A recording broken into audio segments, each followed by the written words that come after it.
छात्र, जैसा कि मैंने वादा किया था कि मैं सारे टेस्ट सीरीज का एक्सप्लेनेशन दूंगा जिससे कि आपको ज्यादा से ज्यादा लाभ मिले। मतलब सिर्फ आप क्वेश्चन जो मैं फेसबुक पर बराबर अपलोड करता हूं और जिसमें 40-50 छात्र देखते हैं और सभी का ये कहना होता है कि एक तो सर पीडीएफ में दिया जाए और दूसरा सर एक्सप्लेनेशन हो जाता तो पूरा चैप्टर या मॉडर्न हिस्ट्री या एनसीईआरटी जो भी आप दे रहे हैं वो पूरा कंप्लीट हो जाता। तो दोनों चीज को ध्यान में रख करके मैंने क्या निर्णय लिया है कि सारे टेस्ट सीरीज का एक्सप्लेनेशन दूंगा और उसका पीडीएफ यूट्यूब चैनल पे उपलब्ध कराऊंगा आंसर सहित, और एक्सप्लेनेशन मैं अभी दे रहा हूं जिससे आप ज्यादा से ज्यादा लाभान्वित हो सके। ये टेस्ट सीरीज पहला है, उसका पहला क्वेश्चन था निम्नलिखित में से कौन सा सुमेलित नहीं है। पहला है ए पांडुरंग प्रार्थना समाज, ये सही है। प्रार्थना समाज की स्थापना 1867 में हुई थी। 1869 में इससे महादेव गोविंद राणा जी जुड़े और उनके जुड़ने से प्रार्थना समाज की महत्ता बढ़ गई। महादेव गोविंद राणा जी से जुड़े हुए चीजों को हम आगे डिस्कस करेंगे, पर इस क्वेश्चन को देख लें। तीसरा है राजा राम मोहन राय और आदि ब्रह्म समाज। राजा राम मोहन राय ने ब्रह्म समाज की स्थापना की थी, आदि ब्रह्म समाज की नहीं। और चौथा है स्वामी विवेकानंद, उन्होंने रामकृष्ण समाज या रामकृष्ण मिशन की स्थापना की थी, ये भी सही है। तो गलती है राजा राम मोहन राय, आदि ब्रह्म समाज। इसमें छात्र बहुत कंफ्यूज रहते हैं ब्रह्म समाज के विकास से संबंधित, क्योंकि कई समाज इससे ब्रेक करके हुए हैं। तो इसमें मैं एक पूरा ओवरलुक दे देता हूं जिससे कि ब्रह्म समाज से जुड़े हुए जितने भी फैक्ट्स हो सकते हैं वो आपको यहां पे उपलब्ध हो सके। पहली बात ये कि आप ये देखिए 20 अगस्त 1828 को ब्रह्म समाज की स्थापना की राजा राम मोहन राय। 20 अगस्त 1828 को ब्रह्म समाज की स्थापना की राजा राम मोहन राय ने, ठीक है, राजा राम मोहन राय। अब गौर कीजिएगा इसमें कि राजा राम मोहन राय जो थे वो 1830 तक इसका संचालन करते रहे। 1830 में ये अकबर द्वितीय की पेंशन बढ़ाने का केस लड़ने के लिए ब्रिटेन गए। अकबर द्वितीय ने ही उन्हें राजा की उपाधि दी थी। तो 1830 से 33 के बीच 1830 से 33 के बीच ब्रह्म समाज का कार्यभार संभाला रामचंद्र विद्यावगीश। रामचंद्र विद्यावगीश ये बराबर क्वेश्चन पूछता है कि राजा राम मोहन राय के ब्रिटेन चले जाने के बाद ब्रह्म समाज का कार्यभार किसने संभाला था। तो इसका आंसर होगा रामचंद्र विद्यावगीश 1830 से 33। 1833 से 43 तक इस कार्यभार संभाला द्वारिका नाथ टैगोर। द्वारिका नाथ टैगोर 1843 में इसके हो गए देवेंद्रनाथ टैगोर। देवेंद्रनाथ टैगोर और इनके ही संस्था को आदि ब्रह्म समाज कहा जाता है। आदि ब्रह्म समाज, आदि ब्रह्म समाज कहा जाता है, ठीक है। ये आपको पता है तत्वबोधिनी, बोधिनी सभा एवं पत्रिका के संपादक। तत्वबोधिनी सभा एवं पत्रिका के संपादक भी थे। तत्वबोधिनी सभा के संस्थापक एवं पत्रिका के संपादक थे आदि ब्रह्म समाज। 1865-66 रख लीजिए आप, क्योंकि 1856 में केशव चंद्र सेन बने इसके प्रमुख आचार्य बने। और ऐसा माना जाता है कि 1865-66 में वेदों की अखंडता को लेकर के ब्रह्म समाज में फिर माने आदि ब्रह्म समाज में फूट पड़ गई। और तब देवेंद्रनाथ टैगोर जिन्होंने 1856 में कार्यभार सौंप करके वो संन्यास धारण करने चले गए थे, वो आकर के उन्होंने इनकी आचार्यत्व छीन ली केशव चंद्र सेन की। तब केशव चंद्र सेन ने 1865-66 में भारतीय ब्रह्म समाज की स्थापना की। भारतीय ब्रह्म समाज बाई केशव चंद्र सेन। ये देखिए विभाजन की श्रृंखला है। और 1878 में फिर विभाजन हो गया जब केशव चंद्र सेन ने अपनी अल्प आयु 13 वर्ष की पुत्री का विवाह कूच बिहार के महाराजा से वैदिक रीति से कर दिया। इस कारण ये विभाजन हो गया 1877 में। ठीक है, वो जो बना वो साधारण ब्रह्म समाज बना। साधारण ब्रह्म समाज। और इसके जो संस्थापक थे आनंद मोहन बोस और शिव नारायण शास्त्री इसके संस्थापक थे। ये ब्रह्म समाज के संदर्भ में है। और आगे हम दूसरा क्वेश्चन देखते हैं। कौन सा सुमेलित नहीं है, ये भी क्वेश्चन है। पहला दीनबंधु सार्वजनिक सभा 1884, ये भी ज्योतिबा फुले का दिया हुआ है। दूसरा सेवा सदन 1885 में बलरामजी एल मालाबारी ने, यही बीएम मालाबारी ने 1891 में एज ऑफ कंसेंट एक्ट पारित किया था। देव समाज 1887 में ये शिव नारायण अग्निहोत्री ने किया था, ये भी सही है। रामकृष्ण मिशन 1897 में, इसकी स्थापना विवेकानंद ने की थी। यहां लिखा हुआ है रामकृष्ण परमहंस, इसलिए इसका आंसर डी हो जाएगा कि स्थापना विवेकानंद ने की। और विवेकानंद के संदर्भ में एक चीज बहुत कुछ आप लोग जानते होंगे, फिर भी हम कुछ चर्चा कर देते हैं। 12 जनवरी 1863 को इनका जन्म हुआ और इनके जन्म को हम राष्ट्रीय युवा दिवस के रूप में मनाते हैं।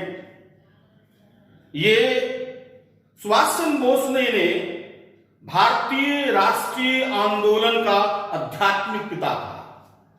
सुभाष चंद्र बोस ने भारतीय राष्ट्रीय आंदोलन का आध्यात्मिक पिता कहा और ऐसा माना जाता है सुभाष चंद्र बोस उन्हें अपना आध्यात्मिक गुरु मानते हैं।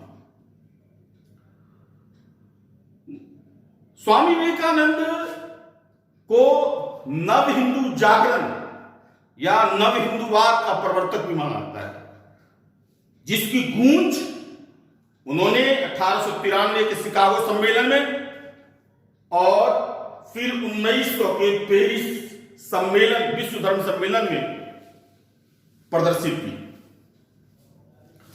1897 में उन्होंने रामकृष्ण मिशन की स्थापना की, जो अभी बेलूर में है, बेलूर मठ में है। इसके अलावा एक और मिशन की संस्था की स्थापना की, वो अल्मोड़ा में, और एक उनकी पुस्तक भी है शिकागो टू अल्मोड़ा। 1896 में उन्होंने न्यूयॉर्क वेदांत सोसाइटी की स्थापना की। बहुत इंपॉर्टेंट है, 1896 में इन्होंने न्यूयॉर्क वेदांत सोसाइटी की स्थापना की। इसके बाद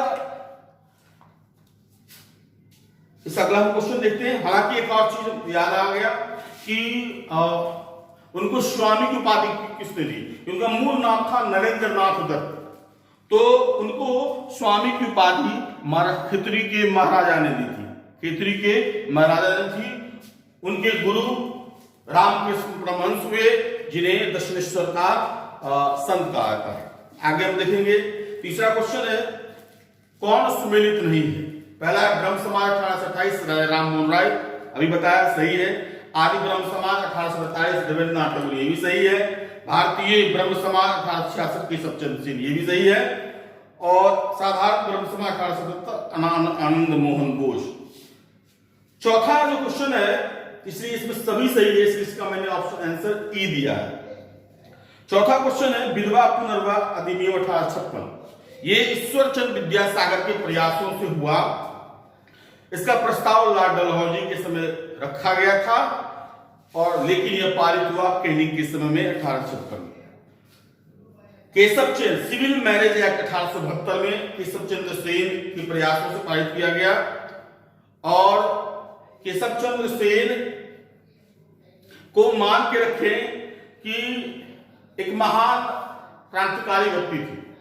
उनके द्वारा जो स्थापित भारतीय ब्रह्म समाज था वो भारत का पहला मिशनरी था।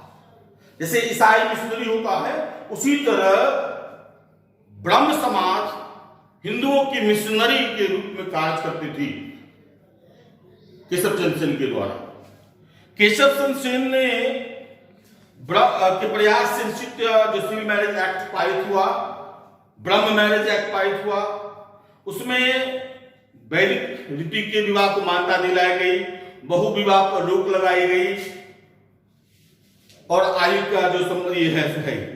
फिर सम्मति आयु अधिनियम 1891 बीएम मालवाड़ी, अभी मैंने बताया था आपको। और बाल विवाह निरोध अधिनियम 1929 हरविलास शारदा के द्वारा, ये जस्टिस थे और जस्टिस हरविलास शारदा के द्वारा ये पारित हुआ। पांचवा क्वेश्चन सनातन धर्म या भारत धर्म महामंडल, तो ये पंडित दीनदयाल शर्मा, ये भी सही है। Servant of India society Gopal Krishna उसको, ये भी 1905 में स्थापित हुआ, ये भी सही है।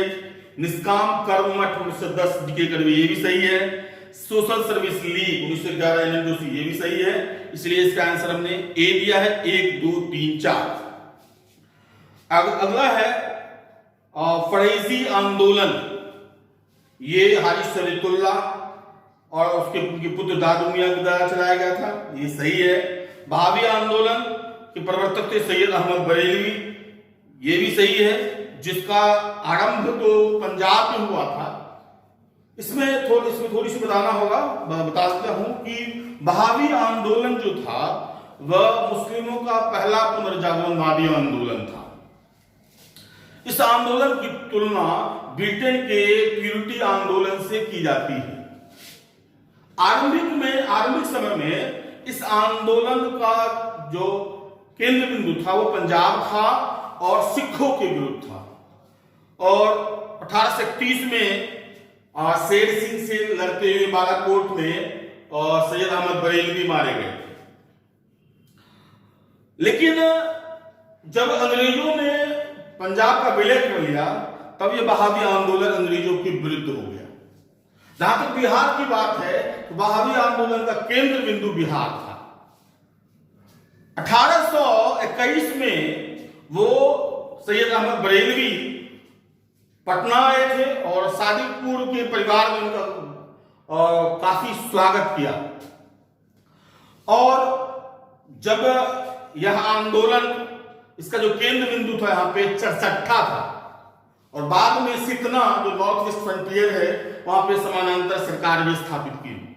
इनायत अली, विनायत अली पटना में दो प्रमुख बहावी नेता थे। 1857 के विद्रोह के संदर्भ में देखेंगे तो इन बहावियों ने अंग्रेजों के खिलाफ एक जिहाद का नारा दिया था।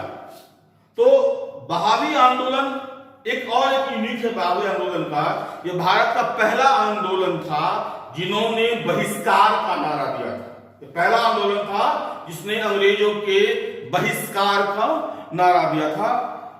तो बहावी आंदोलन को बाद में एल्गिन के समय में इसको दबा दिया गया, लेकिन यह प्रमुख मुस्लिम पुनर्जागरणवादी आंदोलन था।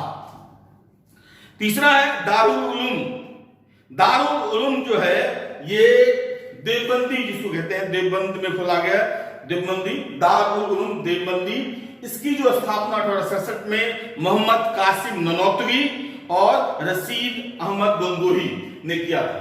यह आंदोलन भी जो देवबंदी आंदोलन कहते हैं, दारुल उलूम कहते हैं, यह एक ऐसा आंदोलन था जिसमें राष्ट्रवादी स्वर ज्यादा प्रखर था। क्योंकि आपको पता होगा कि कांग्रेस की स्थापना का जैसे अलीगढ़ आंदोलन ने विरोध किया था, सर सैयद अहमद खान ने विरोध किया था, तो जो देवबंदी आंदोलन था उसने कांग्रेस की स्थापना का समर्थन किया था। यह राष्ट्रीयता से जुड़ा हुआ आंदोलन था। अलीगढ़ में कुछ विभाजनकारी तत्व आ गए, उसमें सांप्रदायिकता का बू आने लगा आगे चल करके, लेकिन देवबंदी आंदोलन एक निश्चित यह मुस्लिम सुधार से जुड़ा हुआ था, मुस्लिम पुनर्जागरण से शुरू हुआ था, लेकिन राष्ट्रीय भावना इसमें थी। और इसी संस्था से मौलाना अब्दुल कलाम आजाद जुड़े हुए थे, जो आप जानते हैं भारत के पहले शिक्षा मंत्री बने थे। 7वां क्वेश्चन है, तो स्वामी दयानंद सरस्वती के मरणोपरांत आर्य समाज में शिक्षा की पद्धति की प्रश्न पर फूट पड़ गई। पाश्चात्य शिक्षा पद्धति के समर्थक लाला हंसराज एवं लाला लजपत राय थे। दूसरा दल वैदिक शिक्षा पद्धति का समर्थक था। ये दूसरे दल के नेता कौन थे? देखिए, ब्रह्म समाज के बाद सबसे जो प्रमुख संगठन था वो आर्य समाज था। और मैं कह सकता हूं कि 19वीं शताब्दी में जितने भी समाज धार्मिक सुधार आंदोलन थे उसमें सबसे ज्यादा क्रांतिकारी जो आंदोलन था वो आर्य समाज का था। और आर्य समाज का प्रसार बहुत ज्यादा हुआ, आज भी हम देखने को मिलता है। हम आर्य समाज पर कुछ विशिष्ट रूप से कुछ हम टिप्पणी करना चाहेंगे कि 1875 में बंबई में दयानंद सरस्वती ने आर्य समाज की स्थापना की और 1877 में फिर इसका हेडक्वार्टर उन्होंने लाहौर परिवर्तित कर दिया। ये स्वदेशी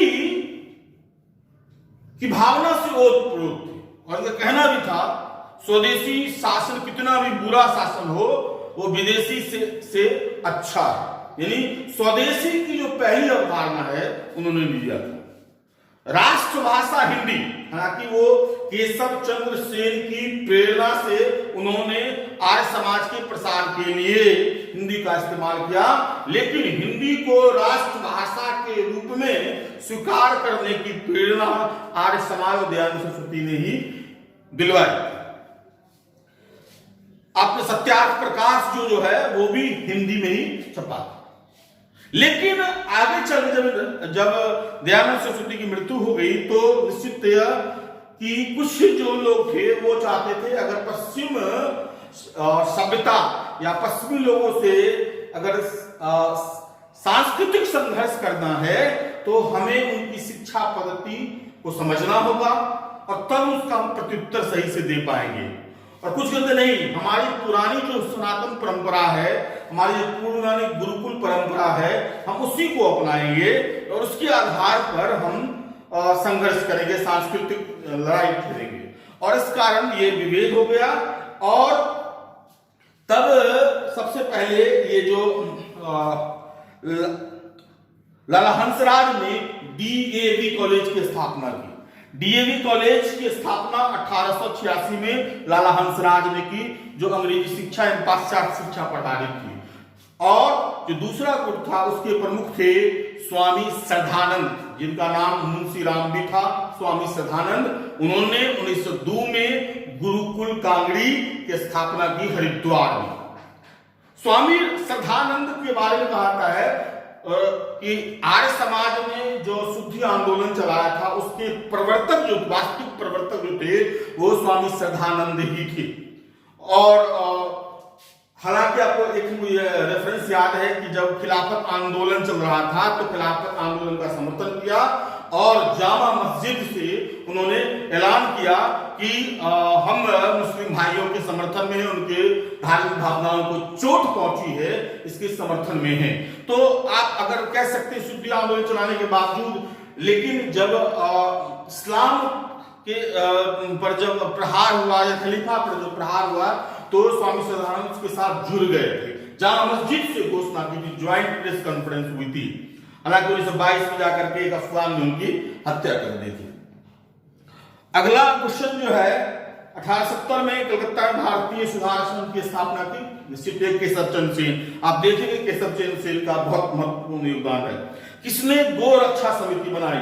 देखिए, गो रक्षा समिति से संबंधित भी बहुत कंफ्यूजन है और आप उस पर आंसर मेरे हिसाब से बेहतर तरीके से लिख लें तो ज्यादा बेहतर होगा। कुछ कुछ बोले याद रहेगा, कुछ नहीं भी याद रह सकता है।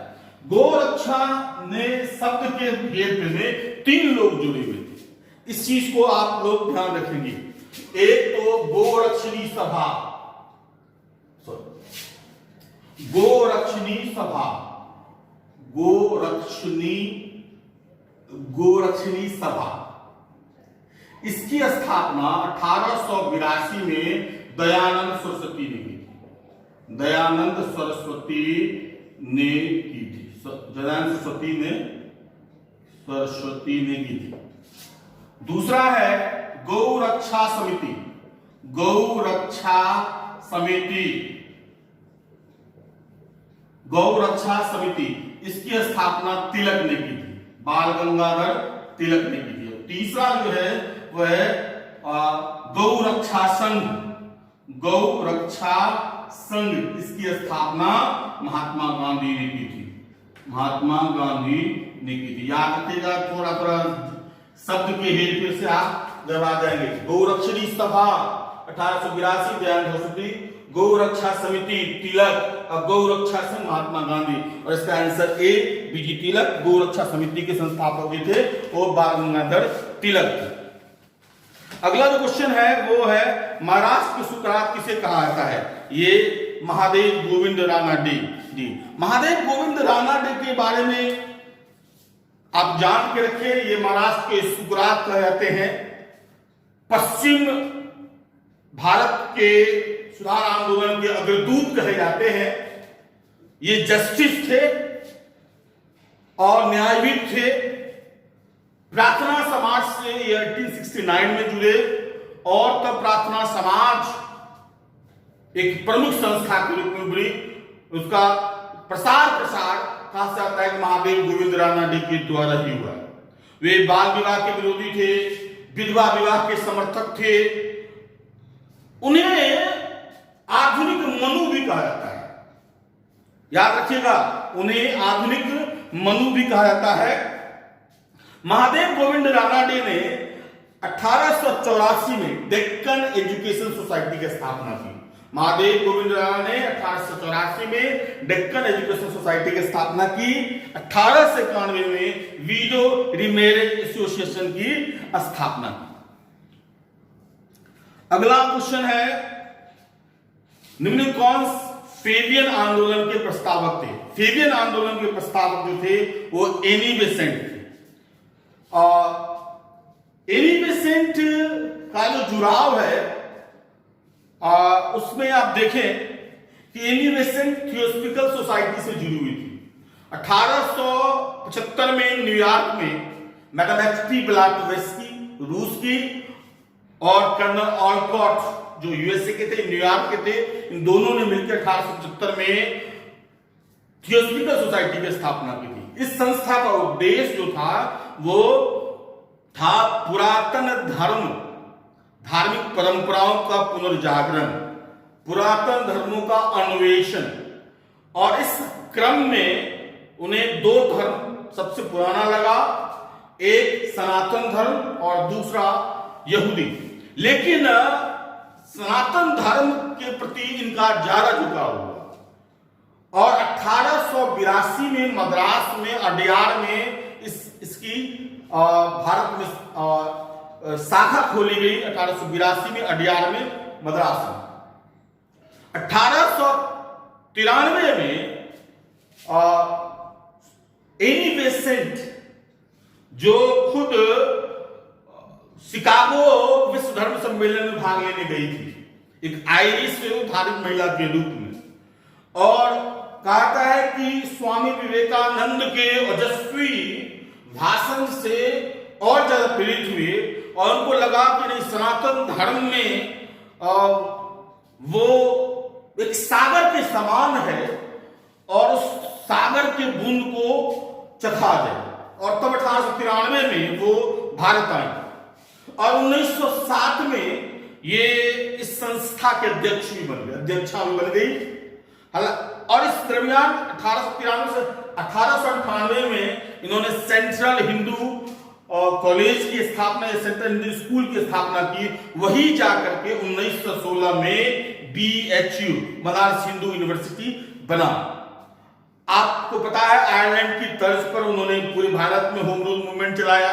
1917 में ये कांग्रेस की अध्यक्षा बनी।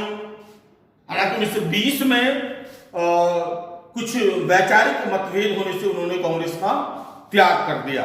तो एनी बेसेंट ने कहा है कि भारत को, भारतीयों में जो पौरुष का जो संचार हुआ, अपने प्राचीन संस्कृति, प्राचीन धार्मिक परंपरा का जो ग्लोरिफिकेशन भारतीयों में आया, उसके पीछे आप कह सकते हैं एनी बेसेंट का महत्वपूर्ण योगदान है। अगला क्वेश्चन है, ब्रह्म समाज का विरोधी संगठन कौन सा था जिसका उद्देश्य सती प्रथा समेत अन्य सुधारों का विरोध करना? देखिए, ये जो संस्था थी वो थी धर्म सभा। धर्म सभा के संस्थापक राधाकांत देव थे। राधाकांत देव एक रूढ़िवादी व्यक्ति थे।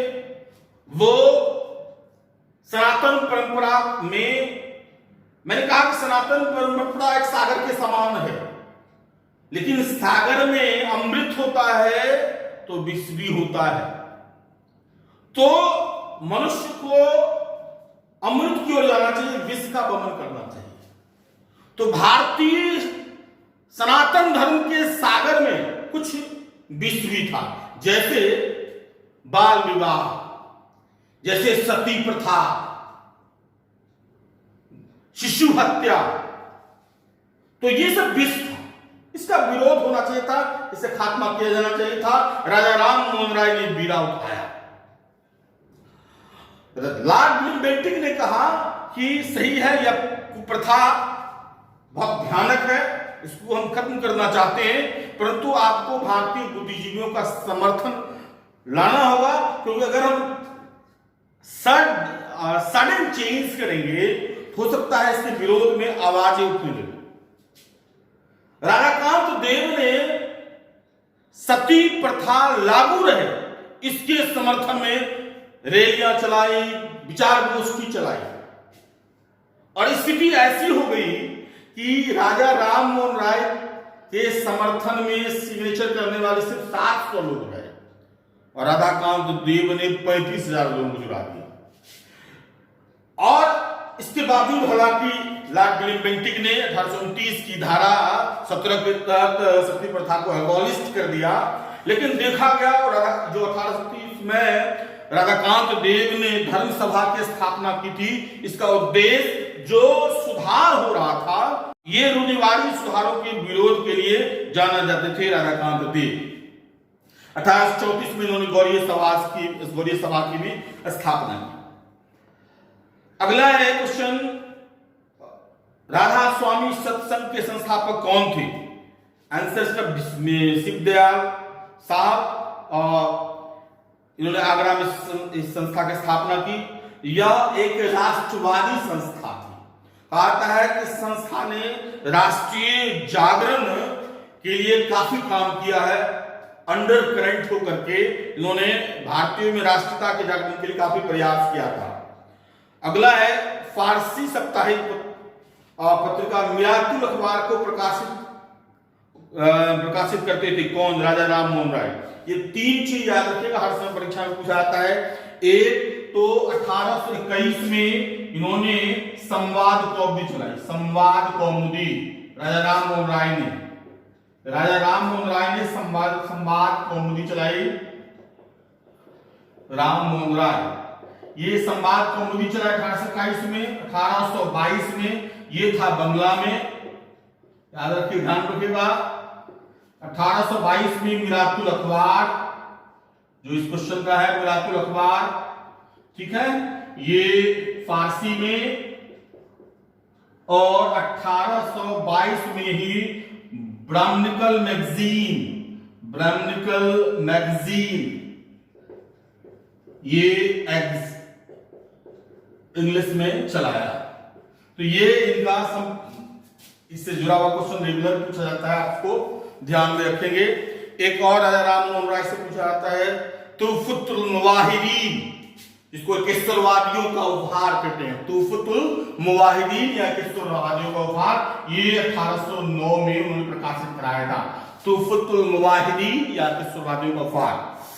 नाउ पश्चिम भारत में सांस्कृतिक पुनर्जागरण के अग्रदूत किसे कहा जाता है?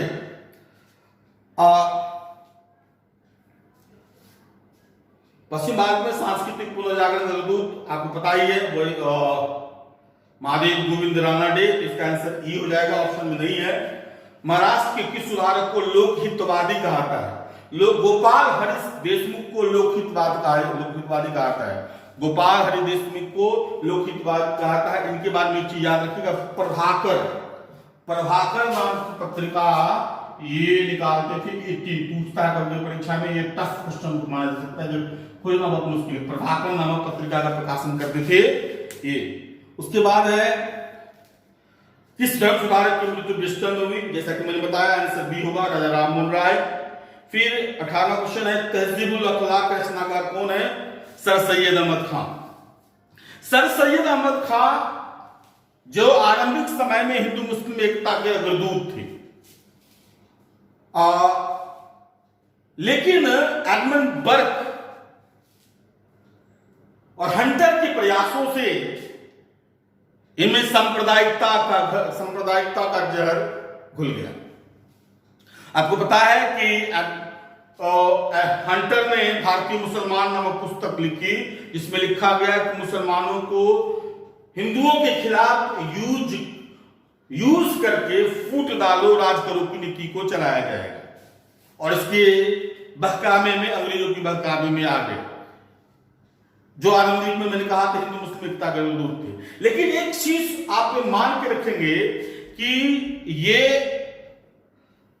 पारंपरिक इस्लामिक मान्यताओं से हट करके वैज्ञानिक मान्यता रखने वाले पहले व्यक्ति थे। एक तो पहले बताया 1857 में कभी पूछता है कि ये क्या थे, तो ये बिजनौर में जो है न्यायिक सेवा में थे ये 1857 में। इन्होंने 1864 में राम मोहन राय ने साइंटिफिक सोसाइटी की स्थापना की, और 1875 में मोहम्मदन एंग्लो ओरिएंटल स्कूल की स्थापना की, और वही आगे जाकर के 1920 में अलीगढ़ मुस्लिम यूनिवर्सिटी में परिवर्तित हो गया। इन्होंने पीली मुरली प्रथा का विरोध किया, इन्होंने दास प्रथा को इस्लाम विरुद्ध बताया, और ये पहले व्यक्ति थे जिन्होंने कुरान पर वैज्ञानिक टीका लिखी। तो ये एक आधुनिक मुसलमानों में आधुनिक सोच को जागृत करने में इनकी अहम भूमिका से इनकार नहीं किया जा सकता है, लेकिन सांप्रदायिक हो गए, और इसी कारण एक सिविली नुमानी थे जो इनके साथ जुड़े हुए, वो हट करके फिर देवबंदी आंदोलन में चले गए थे। इन्होंने अंग्रेजों के समर्थन में इंडियन पैट्रियोटिक एसोसिएशन की स्थापना की, कांग्रेस का विरोध किया, और बताया कांग्रेस बिना शस्त्रों के गृहयुद्ध लड़ रही।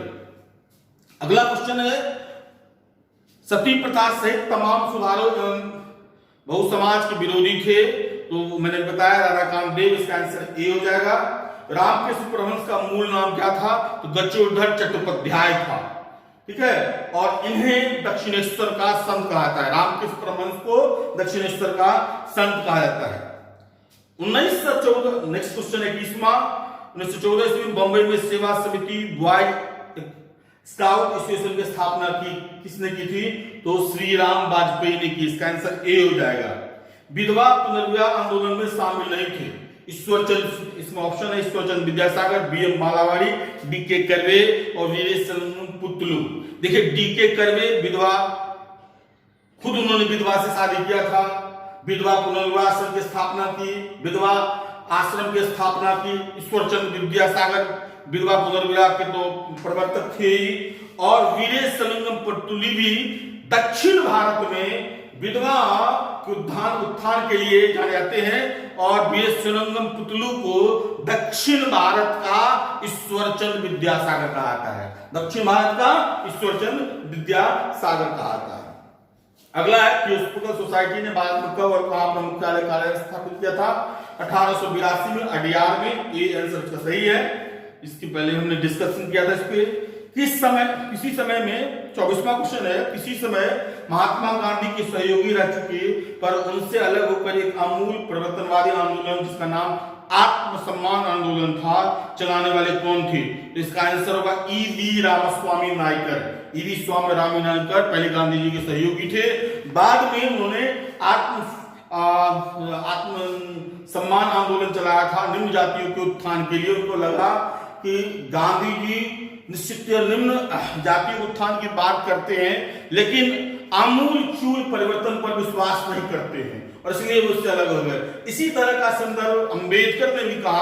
ऐसा मैं नहीं कहता हूं कि गांधी जी ने छुट्टो द्वार आंदोलन या हरिजन के लिए कुछ नहीं किया, उन्होंने बहुत महान किया, लेकिन जो वास्तविक स्तर है वो उसको हटाते हैं क्योंकि गांधी जी वर्णाश्रम व्यवस्था के समर्थक थे। इसलिए अंबेडकर जी ने कहा था गांधी जी धूल उड़ाते हैं, स्तर नहीं उठाते। यानी ऊपर से झाड़ करके साफ करके मिलाने की बात करते थे, पूरा रेडिकल चेंज कंप्लीट चेंज की बात नहीं करते थे। इसलिए वो अंबेडकर जी ने भी कहा था गांधी जी सिर्फ धूल उड़ाते हैं, स्तर नहीं उठाते। अगला क्वेश्चन है, हमारे धर्म रसोई घर में है, हमारे भगवान खाना बनाने के बर्तनों में है, आज हिंदू धर्म मत छुओवाद बन गया है, ये किसने कहा था? ये स्वामी विवेकानंद ने कहा था। स्वामी विवेकानंद मैंने कहा आधुनिक नवजागरण के अवधूत थे, आधुनिक नव हिंदूवाद के अवधूत थे। स्वामी विवेकानंद का जो कहना था कि मानव की सेवा सबसे बड़ा धर्म है और मानव में छूत अछूत होता नहीं है। निम्नतम व्यक्ति की सेवा ही सच्ची सेवा है। जो हमारा मत छुओवाद बन गया है, इसी कारण हमारा पतन हुआ। और उन्होंने कहा कि अगर हमारे बंधु बांधव भूखे नंगे रहे तो आजादी की बात करना, आध्यात्मिक जागरण की बात करना बेमानी है। हम विवेकानंद पर अलग से क्लास लेंगे क्योंकि मैं तो कह सकता हूं आधुनिक भारत में दो व्यक्ति ऐसे हुए जिन्होंने तार्किक रूप से बहुत सारा परिवर्तन ऐसा किया जिसकी गूंज आज भी सुनाई देती है, जिससे आप प्रेरणा आज भी ले सकते हैं। एक स्वामी विवेकानंद और दूसरे महात्मा गांधी। महात्मा गांधी को हम आगे देखेंगे लेकिन स्वामी विवेकानंद को देखते हैं।